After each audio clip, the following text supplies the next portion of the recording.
Македонските граѓани во просек зеле 1275 денари повисока плата за изминатата година.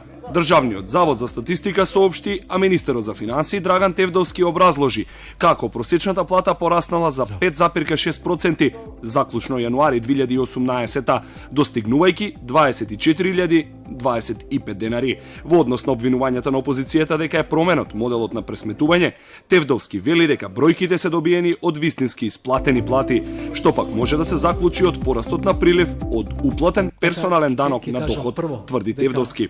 Персоналниот данок на доход покрај даноците од плати содржи и данок од договори за дело, од кири, од игри на среќа и слично.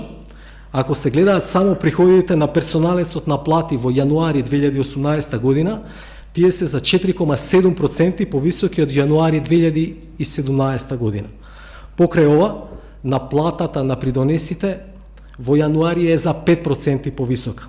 Со законските измени со кои се бетонираше минималната плата на 12.000 денари според Тевдовски изминатава година, најмногу се офајдиле текстилните работници.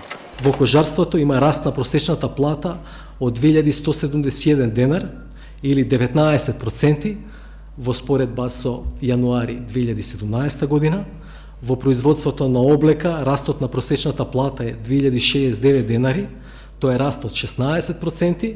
Во текстилната индустрија платата расте за 24%, односно за 3870 денари. Токму од овие индустрии пристигна и првите критики кон оваа мерка. Според првиот човек на Организацијата на работодавци, субвенциите за израмнување на минималната плата, пари од војниот буџетот, заглавиле во административни лавиринти. Се исклучија работниците кои немале постојана работа јануари, февруари, март. Значи работник кој во февруари отишол на боловање, бил 30 дена на боловање, автоматски беше исклучен од финанска помош. Или работник кој се вработил во февруари или март, работа само јануари, иако сега работи кај нас, иако сега зима плата и погода тие се најзасегнати работници затоа што се уште во обука, немаат нели доволно остварување на норми и така натаму, тие беа исклучени од финанската помош. На тој начин бројот на компаниите кои користат финанска помош се намали. Тевдовски им порача дека се уште се прават анализи, а траат и советувањата со работодавците, посочувајќи дека македонската економија се движи во добар правец. Од негативни 0,7% економскиот раст тасал до плюс 0,7%. Нови 178 милиони евра инкасирале странските инвеститори во буџетот, а невработеноста се намалила до 21,9%.